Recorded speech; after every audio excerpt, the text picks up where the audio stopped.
जी अस्सलाम वालेकुम। सब लोग कैसे हैं? ठीक ठाक हैं। आज हम बात करेंगे फैटी लिवर डिजीज़ के बारे में, जिसे उर्फ़ आम में कहा जाता है जिगर का चर्बीदार हो जाना या जिगर पे चर्बी का आ जाना। इसकी क्या क्या अलामात होती हैं? क्या ये कोई बहुत ख़तरनाक डिज़ीज़ है? अगर इसका इलाज ना किया जाए, कौन कौन से टेस्ट इसमें इम्पॉर्टेंट होते हैं, और फाइब्रोस्कैन हम कब करवाते हैं, और फाइब्रोस्कैन हमें क्या बताता है फैटी लिवर डिजीज़ के बारे में, ये सारी चीज़ें आज हम आपके साथ डिस्कस करेंगे और आखिर में इलाज के ऊपर भी बात होगी। सो वीडियो को एंड तक ज़रूर देखिएगा। लेकिन जिगर उन आपके 5 वाइटल ऑर्गन्स जो आपके जिस्म के बुनियादी अज़ा हैं, जिसमें दिमाग है, दिल है, फेफड़े हैं, गुर्दे हैं, उनमें से एक जिगर है। और ये आपके जिस्म में एक केमिकल फैक्ट्री की तरह काम करता है, जिसमें बहुत सारे प्रोसेसेस एक साथ हो रहे होते हैं। बहुत सारे आपके जिस्म में ऐसे जो मादे पैदा होते हैं जो नुकसानदेह हैं, वो जिगर में जाकर डिटॉक्सीफाई होते हैं, जिगर उनको क्लीन करता है, और इसलिए इसका रोल बहुत अहम है आपकी सेहत के अंदर। अब जिगर के ऊपर चर्बी का आ जाना से क्या मुराद है? लेकिन जिगर के अंदर खुलिये होते हैं जिनको हम हेपेटोसाइट्स कहते हैं। जिगर इनके ज़रिए परफॉर्म करता है। ये मिलियंस की तादाद में जिगर के अंदर मौजूद हैं। अब होता ये है कि देखें, अगर इन खुलियों में चर्बी आके इकट्ठी होनी शुरू हो जाए, कोलेस्ट्रॉल आके इकट्ठा होना शुरू हो जाए, तो ये खुलिये जो हैं ये सोजिश का शिकार होते हैं। पहले फूलना शुरू हो जाते हैं, जिसे उर्फ़ आम में कहते हैं। उसके बाद इनमें जब सोजिश बहुत ज़्यादा बढ़ती है, तो जैसे आप देखें कि आपके जिस्म पे अगर कोई कट लगे, ज़ख़म आए, और जब वो ज़ख़म ठीक होने की तरफ आता है तो उसके ऊपर खुरुंड जम जाता है, यानी कि स्कार हो जाता है। तो इस तरह जब इन खुलियों की सोजिश बहुत बढ़ती है और चर्बी की मिकदार मुसलसल बढ़ती रहती है, तो इनमें खुरुंड की शक्ल इख्तियार करना शुरू करते हैं, जिससे जिगर का जो सॉफ्ट टिश्यू है वो हार्ड होना शुरू होता है, जिसको हम डॉक्टर्स अपनी ज़ुबान में फाइब्रोसिस कहते हैं। और अगर ये फाइब्रोसिस मज़ीद डिज़ीज़ बढ़े तो ये जिगर आपका श्रंक होना शुरू हो जाता है, यानी कि सिकुड़ना शुरू हो जाता है। लेकिन अल्लाह ताला ने जिगर में इतनी कैपेसिटी रखी है कि बहुत ज़्यादा इतनी जल्दी ये इस तरह की अलामात नहीं पैदा होती कि बिल्कुल ही जिगर काम करना छोड़ दे।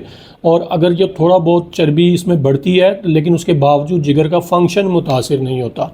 लेकिन अगर इस डिज़ीज़ को अर्ली स्टेज पर डायग्नोज ना किया जाए और इसकी अलामात आना शुरू हो जाए, तो फिर ज़रूरी है कि इसको ट्रीट किया जाए।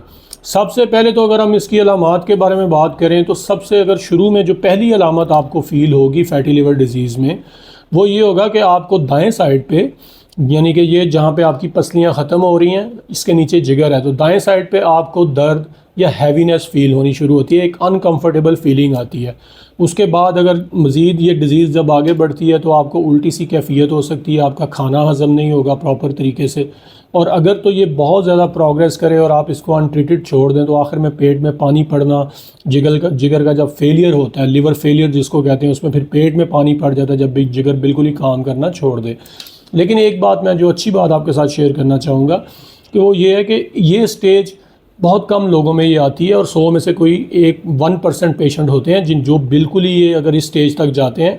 नॉर्मली ये बीमारी जो है ये काबिल इलाज है, और अगर टाइम पे हम इसको असेस कर लेते हैं तो इसका बड़ी आसानी से अद्वियात के साथ इलाज मुमकिन है। लेकिन अगर ये इस स्टेज पे चली जाए कि जहाँ पे पेट में पानी पड़ गया या लिवर फेलियर हो गया, तो फिर सवाए जिगर की पेवनकारी के इसके अलावा और इसका कोई हल नहीं रहता। तो अब दूसरी जो इम्पोर्टेंट चीज़ है कि हम इसकी तशख़ीस कैसे करते हैं, तो बुनियादी तौर पे सबसे पहले हम LFTs टेस्ट, जो लिवर फंक्शन टेस्ट है, वो करवाते हैं। अगर आपके LFTs डी रेंज आएँ, उनमें ख़राबी आए, तो उसके बाद हम फाइब्रोस्कैन की तरफ जाते हैं। फाइब्रोस्कैन एक टिपिकल स्कैन है जिगर के फाइब्रोसिस को मेजर करने के लिए कि जिगर में कितने परसेंट फाइब्रोसिस है, और ये हमें एग्जैक्ट पिक्चर देता है कि आपकी डिज़ीज़ की स्टेज क्या है। और ये बड़ा हेल्प करता है इस मामले में कि हम ट्रीटमेंट इसके मुताबिक प्लान कर सकते हैं। लेकिन परेशानी की इसमें बात नहीं होती। देखें, अब इसकी वजूहात के ऊपर अगर हम बात करें कि ये क्यों होता है, तो सबसे पहली वजह ये है कि वज़न का बढ़ जाना। अगर आपका ओवरवेट है, आप शुगर, चीनी का बहुत ज़्यादा इस्तेमाल करते हैं, और जिससे आपका कोलेस्ट्रॉल बहुत ज़्यादा अगर बढ़ा हुआ है, तो ये दोनों फैक्टर्स मेन हैं जिसकी वजह से आपके जिगर पे चर्बी आना शुरू होती है, और ये आपके लिए मसले पैदा कर सकती है। इलाज में बुनियादी सबसे पहली चीज़ ही ये है कि आप अपने वज़न को कंट्रोल करें, एक्सरसाइज की तरफ आएँ।